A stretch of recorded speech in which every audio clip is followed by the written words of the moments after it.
What's up, everybody? It's your boy Gilly Guns with Texas PEWPEW Reviews, and I am thrilled and honored to come to you today and make a huge announcement that many of you may be aware of and many of you may not be aware of. But there has been an historic event that took place just 1 minute past midnight today, August the 13th. Before we get any further, you're probably wondering, why do I have sunglasses on inside? I did get off of work about 6:30. It is 9:55 in the morning, and I don't want you to see these crazy bags under my eyes. Not only that, but today is a cool day, so I figured, why not dress up and look cool? That was kind of corny, right? Anyways, guys, yes, August 13th, 2026 really is a historic date for Suppressors, if you haven't heard. But there's an important correction to the headline that I must point out. The Form 4 did not disappear for every NFA item or every transaction nationwide. Now you might be asking, what happened at 12:01 a.m.?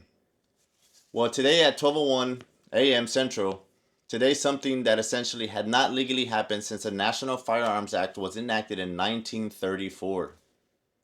Today, suppressors were transferred to two private buyers without an ATF Form 4, without an NFA registration, and without waiting for the ATF approval. That is huge. This was the first highly publicized transaction involved with GOA members Brendan Herrera and Wes Verdell.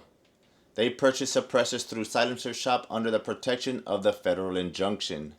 Now that is big. Here's what we got. In 2025, Congress reduced the NFA making and transfer tax to $0. That was effective January 1st, 2026. That was for suppressors, short-barreled rifles, short-barreled shotguns, and AOWs. AOWs is any other weapon. Now, registration, fingerprints, photographs, Form 1, Form 4 approval, and the NFA registry initially remained. Then, on August 5th, the U.S. District Judge James Wesley Hendricks ruled in Silencer Shop Foundation versus the ATF, consolidated with Jensen versus the ATF, that key NFA registration and approval provisions could no longer constitutionally be enforced against the covered plaintiffs regarding those untaxed firearms. Now, his reasoning was basically, Congress historically justified this regulatory system through its taxing power. Now, when Congress set the tax at $0, the government was no longer collecting revenue through these provisions. The actual final judgment permanently blocks ATF and the Department of Justice from enforcing several major NFA provisions governing, making, transferring, and registering these untaxed firearms against the plaintiffs, and where applicable, their current and future members, and us, customers. But Judge Hendricks specifically did not issue a universal nationwide injunction. And that is why August 13 matters. Judge Hendricks delayed his own judgment for 7 days so the federal government could seek appeal relief. That 7-day stay expired after August 12th, without another stay stopping the injunction.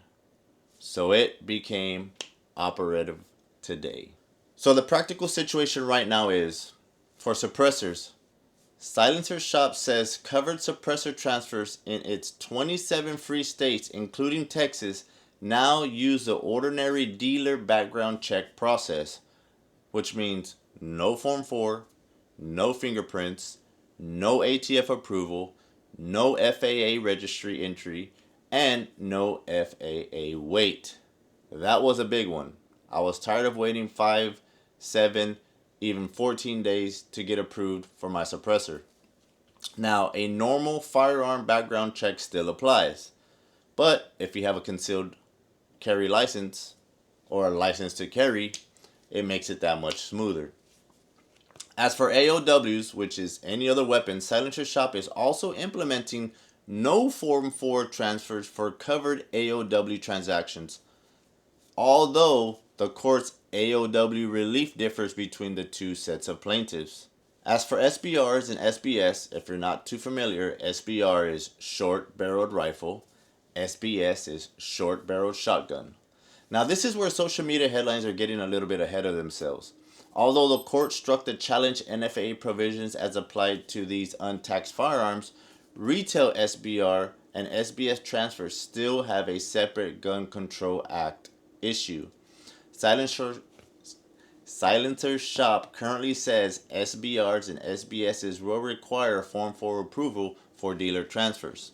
There's a lot of S's there. Now, machine guns and destructive devices, absolutely not affected by this ruling in the same way. Their NFA taxes remain, and the existing federal restrictions and the NFA process remains.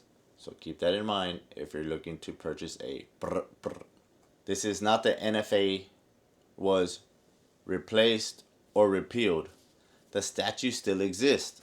State laws still matter, and the injunction protects the plaintiffs and qualifying members, customers, rather than automatically protecting every American in every transaction. So the truly historic part is this.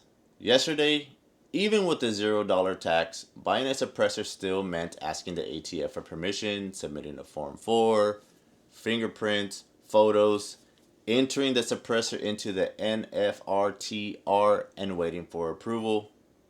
Today, in covered transactions, somebody can walk into a participating dealer, as I'm about to do here shortly, buy a suppressor, complete the ordinary firearm transfer, background check process, and leave without it ever filing a Form 4 or registering that suppressor in the NFA registry. Silencer Shop says that process is now live in 27 states, with Texas specifically included, and Texas PEWPEW Reviews is located right here in the beautiful city of the Alamo. This is an enormous crack in a regulatory system that has existed for more than 90 years. At the legal theory, it's potentially even bigger than suppressor. The court essentially said that once Congress removed the tax supporting these provisions, the federal government couldn't simply keep the tax enforcement machinery running as a standalone firearm registration system. One other major development, after the first reports this morning, DOJ had not sought relief before the 7-day stay expired. Now, Republican Andrew Clyde says he was told the administration will not appeal, although the DOJ had not independently confirmed that to the reload at publication time, and the government technically still has additional time to file the appeal. So, August 13, 2026 could legitimately end up in American firearms law history books. It is the day a suppressor was transformed under a federal court order without the Form 4 NFA registration system that had governed suppressor transfer since 1934. This is big. This is huge. Just wanted to bring a little bit of that information to you guys out here in the 2A community. My firearm friends, my Freedom Seed dispensing farmers, my 2A community supporters, and all those that just love things that go bang. Make sure you tap in. Make sure you hit that like and subscribe. This was just one of those videos that was a little unorthodox. This is not what I normally do. It was a lot of information to retain. I am sleep deprived right now because this is an amazing day, and normally I'm asleep at this hour because I'm currently on nights. But guess what? It is now 10:04 and I'm gonna head over to my good buddy Gators Guns in Floresville, Texas. Coming to see you, Cam, and I'm coming to get the first suppressor from you without all that jazz and without all that paperwork and that waiting for you to call me and say, hey, Gills, come on in and get your suppressor. I'm going to walk right in. I'm going to pick it. I'm going to pay for it. And I'm going to walk right out with it. Stay tuned so you guys can see what did I pick up. Remember, stay true to the pew. Peace.